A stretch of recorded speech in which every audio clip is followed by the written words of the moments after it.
सिंध के विशाल महल में चांदनी रात थी। महल की भव्यता और सोने चांदी की चमक के बीच राजकुमारी ऐश्वर्या अकेली बैठी थी। उसका मन भले ही भव्य कमरे और कीमती सामान से घिरा था, पर उसका दिल असहाय और अकेला महसूस कर रहा था। क्यों मेरी दुनिया बस इतने में ही सीमित है? लगता है हर दीवार और हर गार्ड मेरे लिए ही है। मैं इस राजमहल में एक कैदी की तरह कैद हूं। क्या मैं कभी सच में इस कैद से स्वतंत्र हो पाऊंगी? महल की खिड़कियों पर चांद की रोशनी पड़ रही थी। अचानक एक छाया दीवार पर चढ़ने लगी। उसकी चालाकी और चुपके ने उसे अदृश्य बना दिया। ये कोई आम चोर नहीं था।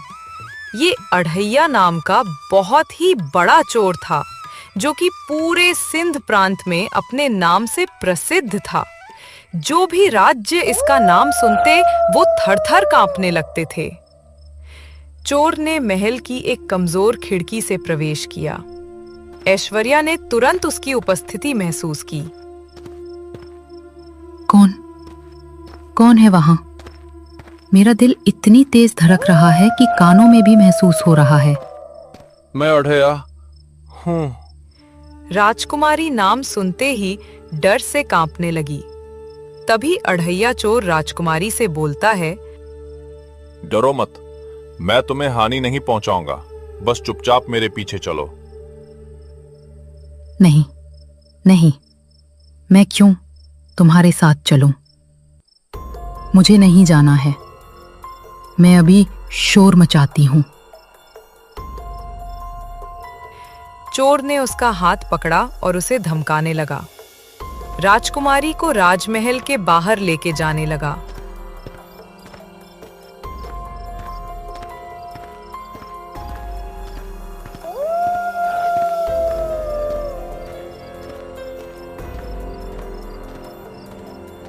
राजकुमारी ऐश्वर्या डरी हुई बेबस उसके साथ में चल रही थी। चोर ने जबरदस्ती उसे अंधेरे रास्तों की ओर खींचा। ऐश्वर्या की दुनिया पल भर में बदल गई थी। राजकुमारी मन ही मन सोचती है, कैसे हो सकता है? मैं महल में खुद को एक कैदी समझती थी, लेकिन मैं वहां पे सुरक्षित थी और अब मैं एक बहुत ही बड़े चोर अढ़ैया चोर के हाथों में हूं। पता नहीं ये क्या करेगा। धैर्य रखो ऐश्वर्या, डरो मत। मैं तुमको हानि नहीं पहुंचाऊंगा। मैं केवल तुम्हारी सुरक्षा के लिए हूं। जल्दी तुम्हें समझ में आएगा कि मैं अढ़ैया चोर किस लिए बना। मैं एक चोर नहीं हूं।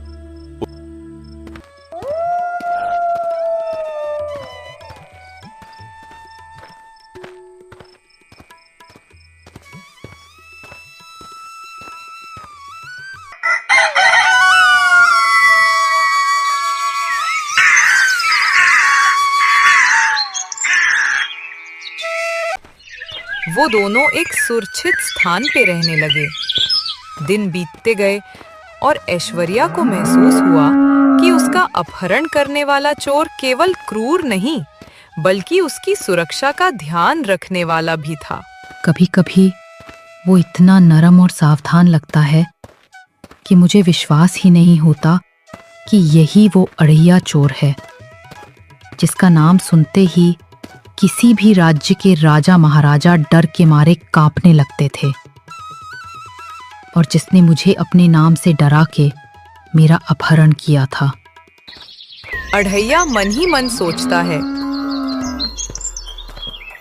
उसका भरोसा जीतना आसान नहीं, पर उसकी छोटी छोटी प्रतिक्रियाओं में मुझे ये दिख रहा है कि वो धीरे धीरे मुझ पर विश्वास कर रही है।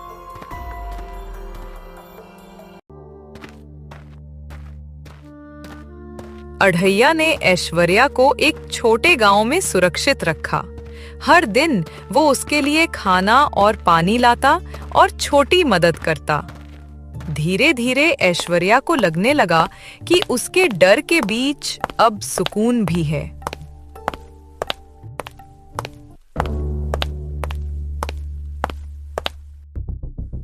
मैं क्यों उसे देखकर डर कम महसूस कर रही हूं? कभी कभी लगता है कि मैं उसके सामने सच बोल सकती हूं। एक दिन अढ़ैया ने उसे जंगल में ले जाकर प्रकृति की सुंदरता दिखाई।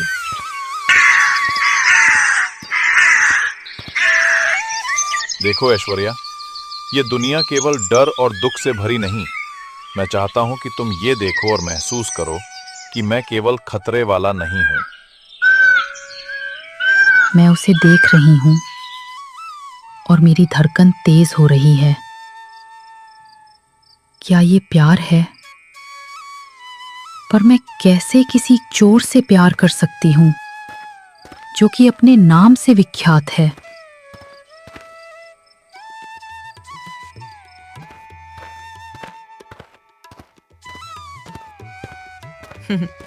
दिन और रात बीतते गए।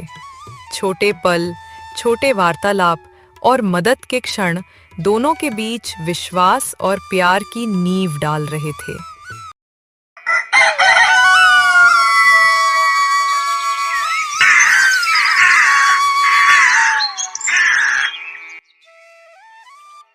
जैसे जैसे दिन बीतते गए, ऐश्वर्या और अढ़ैया के बीच का रिश्ता और गहरा होने लगा। अब वो केवल उसका रक्षक नहीं था, बल्कि उसकी दुनिया का एक अनिवार्य हिस्सा बन गया। मैं क्या महसूस कर रही हूं? ये डर के बाद का भरोसा है या कुछ और?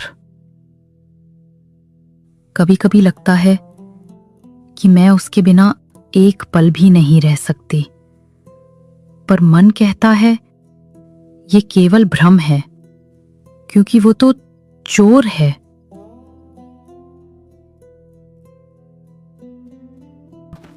अढ़ैया भी बदलाव महसूस कर रहा था। उसका असली रूप अभी छुपा हुआ था। उसे ऐश्वर्या को धीरे धीरे ये दिखाना था कि वो केवल उसका रक्षक नहीं, बल्कि उसके दिल का संरक्षक भी है। अगर वो अभी जान जाए कि मैं अढ़ैया चोर नहीं, बल्कि एक राज्य का राजकुमार हूं, और मैं अढ़ैया चोर किस लिए बना था, तो शायद वो डर जाएगी। अब केवल उसे दिखाना है कि मैं उसके लिए हमेशा सुरक्षित और भरोसेमंद हूं।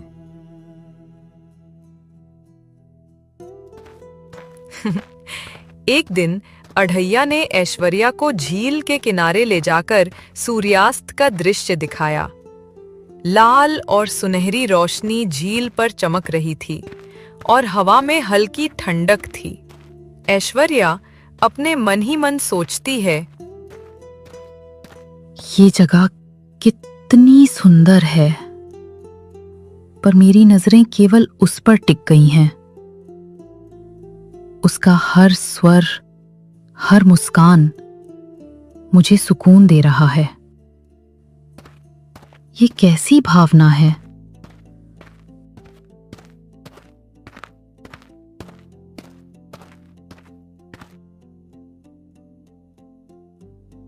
ऐश्वर्या, ये दुनिया डर और कठिनाइयों से भरी है, पर इस खूबसूरत पल को महसूस करने वाला वही व्यक्ति है जो हर मुश्किल में तुम्हारे साथ रहेगा।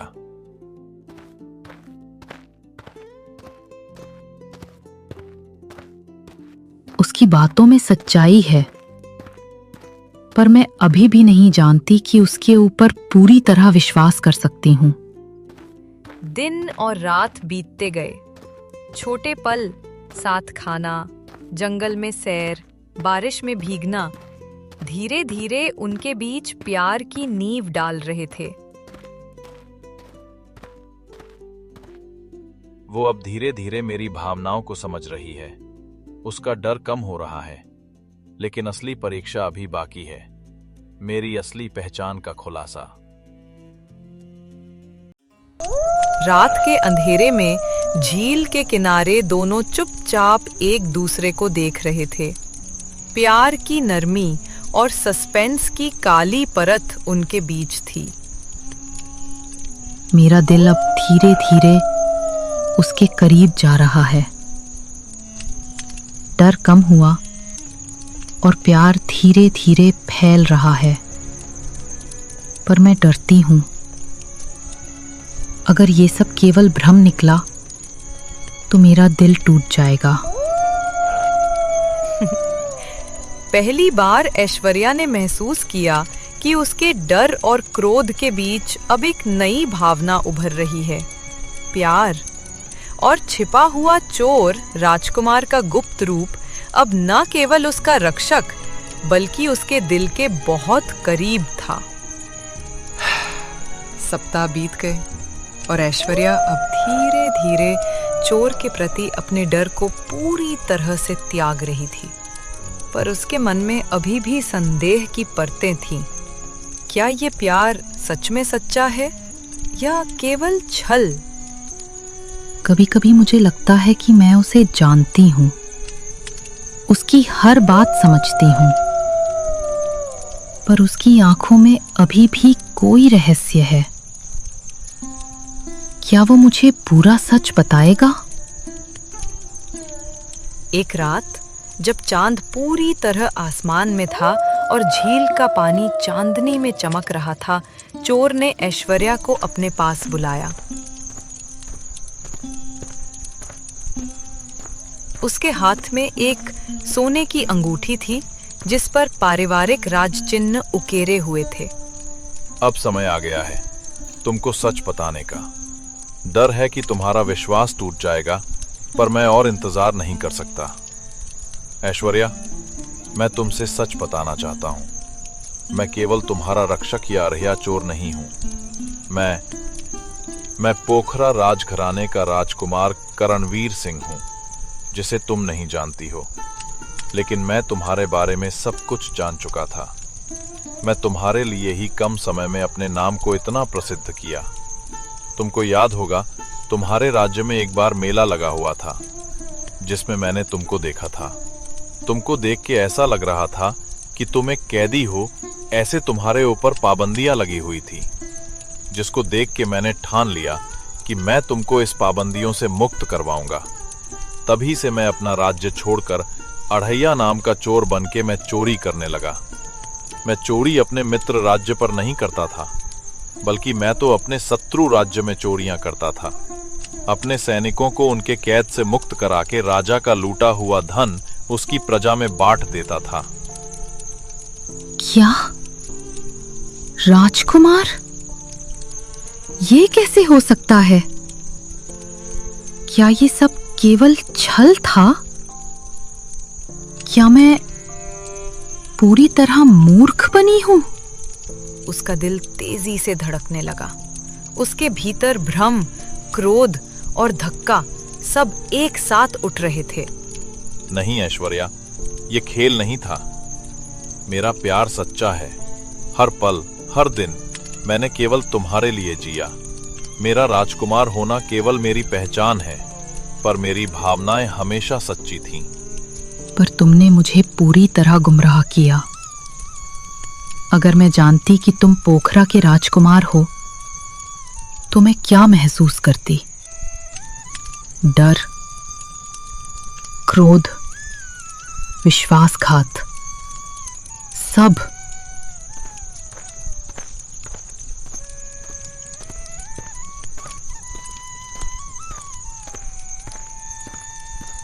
अढ़ैया ने धीरे से उसका हाथ पकड़ा और उसकी आंखों में देखा। उसकी हर बात, हर झुकाव ऐश्वर्या के टूटे हुए विश्वास को धीरे धीरे जोड़ रहा था।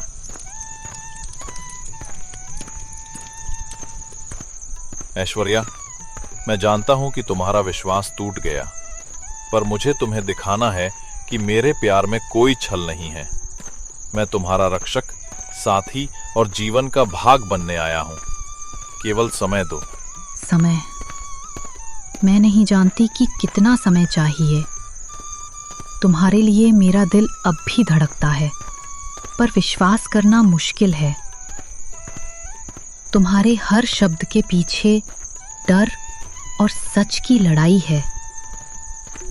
इस तरह राजकुमारी और चोर के बीच का संबंध एक नई चुनौती में आया। विश्वास, प्यार और हृदय के टूटने की संभावना, सब कुछ एक साथ मिश्रित हो गया। सस्पेंस अभी खत्म नहीं हुआ था। रात के अंधेरे में झील के किनारे दोनों खड़े थे। एक ओर प्यार की नरमी थी, दूसरी ओर धोखे और दिल की धड़कन। अब भविष्य केवल उनकी भावनाओं और साहस पर निर्भर था।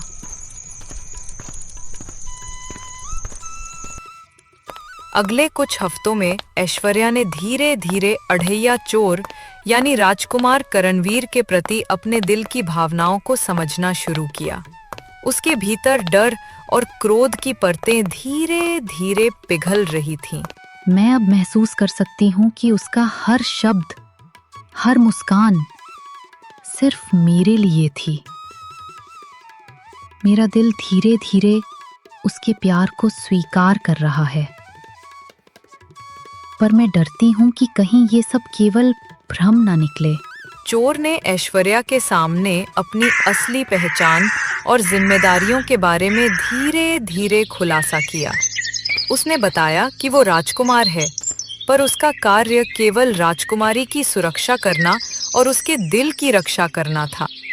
मैं जानता हूं कि तुम्हारा विश्वास टूट चुका है, लेकिन अब समय आ गया है कि मैं तुम्हें दिखाऊं कि मेरा प्यार सच्चा है। मेरी असली पहचान केवल खतरा नहीं, बल्कि सुरक्षा और प्यार का प्रतीक है।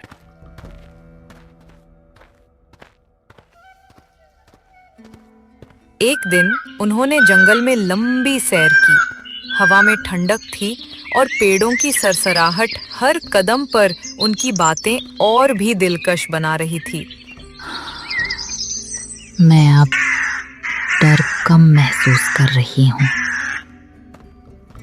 उसके पास रहकर, उसकी बातें सुनकर मुझे लगता है कि मैं सुरक्षित हूँ, पर मेरा दिल अब भी थोड़ा हिचकिचा रहा है। क्या मैं उसे पूरी तरह विश्वास कर सकती हूँ?